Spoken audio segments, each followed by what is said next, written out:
आम्ही सारे खवय्ये. आणि आता हे कारलं मी तुम्हाला म्हटलं कडवा करेला कसा खमंग होतोय, तर त्याचं साहित्य बघा. म्हणजे पुढच्या वेळेला भाजीवाल्याच्या ठेल्यावरती गेल्यानंतर आपल्याला कारल्यांकडे दुर्लक्ष नाही करायचं, कारली घ्यायची हेही जाणवेल.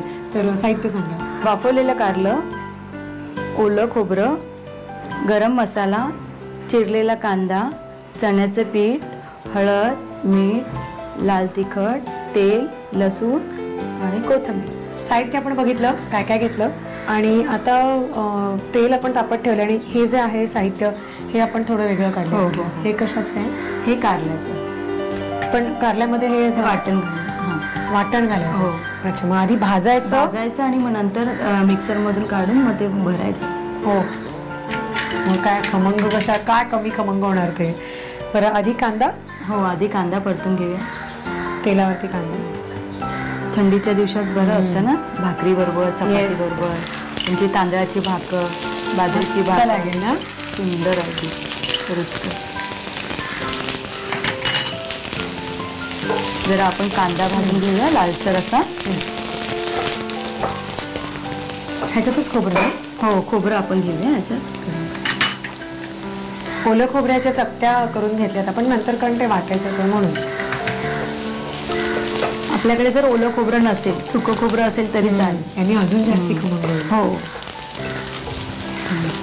आता काय घालायचंय? चांगला आता लाल झालाय कांदा, खोबरं पण लाल झालंय. आपण ह्याच्यामध्ये आता दोन पाकळ्या घालेल्या असण्याच्या परतल्या जातील ना आपण.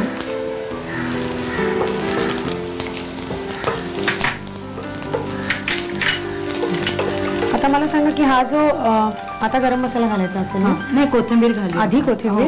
कारण हा गरम मसाला काय पटकन तेलात परतून जातो ना. नंतर वरच्यावर कोथिंबीर आपण परतताना घालायची. हो, आत्ताच टाकून देऊया. हो, मस्त.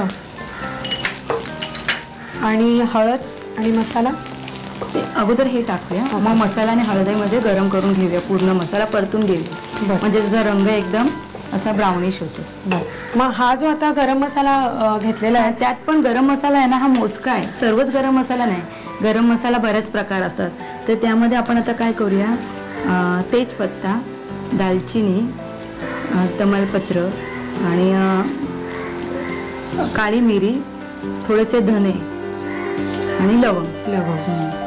मला वाटतं ही जी आपण ऑरेंज कलरची जायपत्री घातली हे खुशबूसाठी असते. म्हणजे मसाल्यात आपल्याला जो सुगंध येतो एक तो त्याच्याने येतो. आणि खूप स्ट्रॉंग आपण केलेलं नाही. अगदी आपण एक दोन सगळं. म्हणजे आपल्या क्वांटिटीनुसार जेवढे कारले घेणार, आता पाव किलो कारले किंवा अर्धा किलो, त्या हिशोबानेच आपण हा मसाला तयार करायचा. ठीक आहे. आणि आता हा मसाला घालायचा ना. आता त्याच्यात लाल तिखट आणि हळद आणि ते सगळं कसं एकजीव होऊन जातो ना मसाला आपला. आणि प्लस ते परत वाटून घ्यायचं. हो, वाटून घ्यायचं. अगदी सुंदर लागतं हे काळं तळलेलं कारलं मस्त.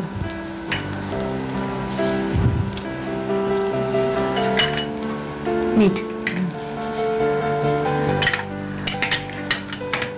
हे चवीनुसारच घ्यायचं. ठीक आहे. मसाला झालेला आहे तो आता आपण मिक्सरमधनं वाटून घेऊ. आपण जे म्हणजे मसाला भाजला तो मिक्सरमधनं वाटून घेतला, ते वाटण आलं.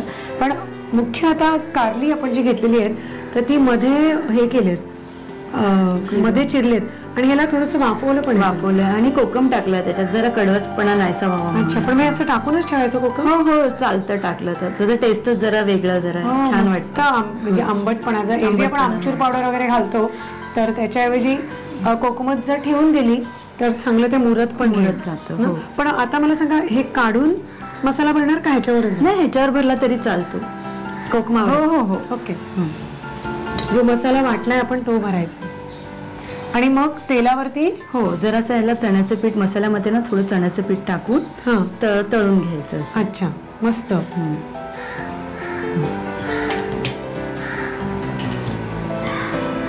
दोन्ही कारली भरून घेऊया. चण्याचं पीठ तुम्हाला ह्याच्यात घालायचं थोडस, अगदी नावाने.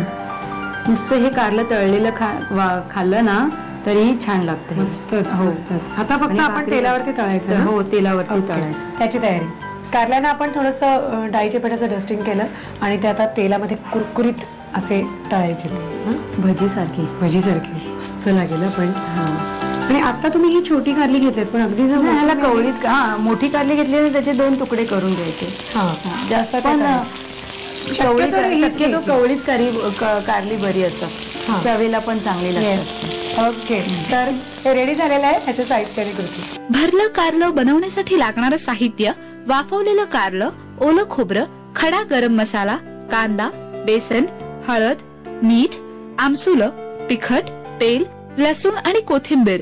कृती: प्रथम पॅन मध्ये थोडंसं तेल गरम करून त्यामध्ये कांदा, ओल्या खोबऱ्याचे तुकडे, लसूण, कोथिंबीर, खडा गरम मसाला, मीठ, तिखट आणि हळद घालून भाजून हे मिश्रण वाटून घ्यावं. वाफवलेल्या कारल्यांना आमसुलं लावून त्यामध्ये वाटलेला मसाला भरावा. वरून बेसन पीठ लावून घ्यावं. पॅन मध्ये तेल गरम करून त्यामध्ये ही भरली कारली खरपूस भाजून घ्यावी. आम्ही